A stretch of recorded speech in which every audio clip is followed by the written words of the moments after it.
یہ دیکھتے ہیں کہ آج ہم نے آیت 34 to 66 سورہ توبہ میں کیا کیا سیکھا ہے۔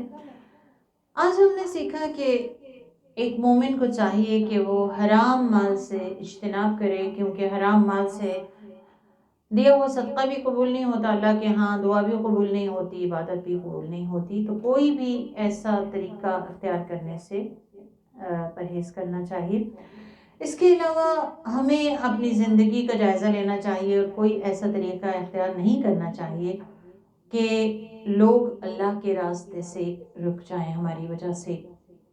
پھر جو بھی مال اور دولت اللہ تعالیٰ نے ہمیں دیا ہے، ہمیں اللہ کے راستے میں خرچ کرنا چاہیے۔ فرض صدقات بھی دینے چاہیے، یعنی زکوٰۃ، اور نفل صدقات کا بھی اہتمام کرنا چاہیے۔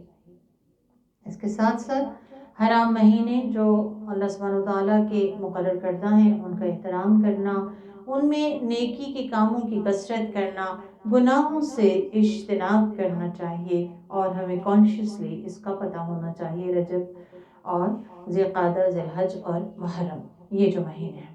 پھر اسی طرح یہ ہے کہ ہمیں آج یہ بھی پتہ چلا کہ دین کی خدمت میں جب افراد کی ضرورت ہو تو ایسے میں سستی ان کے کرنے والوں کے لیے وہ سستی ہو سکتا ہے کہ باعث عذاب ہو جائے، اور ہو سکتا ہے کہ اس کا خمیازہ نسلوں کو بھگتنا پڑے، لہٰذا ایسے میں سستی نہیں کرنی چاہیے۔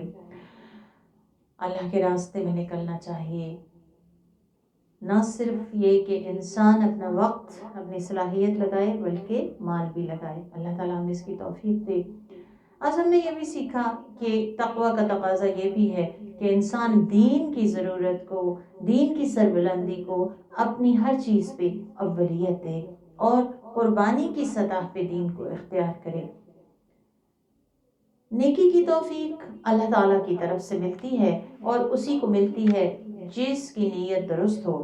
اگر کوئی نیکی جو ہم پہلے سے کر رہے تھے اور ہم سے وہ چھوٹ جاتی ہے، تو ہمیں سوچنا چاہیے کہ یہ اللہ کے عذاب کی وہ شکل ہے جس سے اللہ تعالیٰ دنیا میں ہی انسان کو روشناس کرا دیتا ہے۔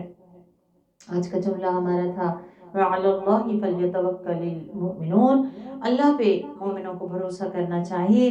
ایسے میں مختصر بات یہی ہے کہ توکل اس طرح سے کہ انسان جائز اسباب ضرور اختیار کرے، لیکن جو اس کے ہاتھ میں نہیں ہے اس پہ تشویش میں، زیادہ تشویش میں مبتلا نہ ہو، بلکہ معاملہ اللہ پہ چھوڑ دے۔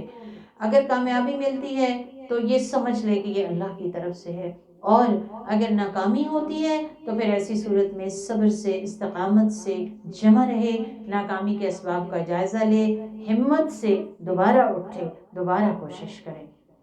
آج ہم نے یہ بھی سیکھا کہ اللہ کے راستے میں وہ عمل اور وہ صدقہ قبول ہوتا ہے جو دل کی خوشی اور نیک نیتی سے دیا جائے، صرف اللہ کی رضا کے لیے، طیب بھی ہو، اور پھر دینے کے بعد سب سے امپورٹنٹ بات جو صدقے کے حوالے سے آج ہم نے سیکھی کہ اگر ہم چاہتے ہیں کہ ہمارا دیا ہوا ضائع نہ ہو تو پھر ہمیں اللہ کی اطاعت پہ بھی جمنا چاہیے۔ یہ نہیں کہ کچھ دیا اور پھر اس کے بعد زندگی ایسے گزاری گویا اللہ تعالیٰ سے بے خبر ہوں یا غافل ہوں۔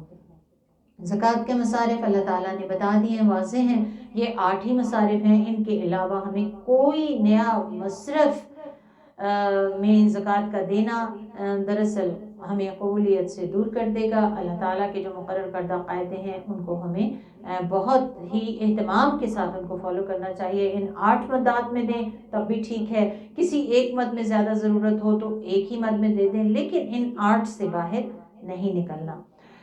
پھر ہمیں آخری بات یہی کہوں گی کہ ہمیں ہر دم یہ خیال رہنا چاہیے کہ میرا کوئی بھی کام یا میرا کوئی بھی فیصلہ جو میں لوں اس میں یہ ضرور سوچوں کہ کیا یہ اللہ اور اس کے رسول کی خوشی کا باعث ہے، ان کی مرضی کا ہے تو بہت اچھا ہے۔ اللہ تعالیٰ ہمیں سب سے زیادہ اللہ اور اس کے رسول کی خوشنودی کی پاسداری کی توفیق دے زندگی کے تمام معاملات میں۔ بارک اللہ فیکم، والسلام علیکم ورحمۃ اللہ وبرکاتہ۔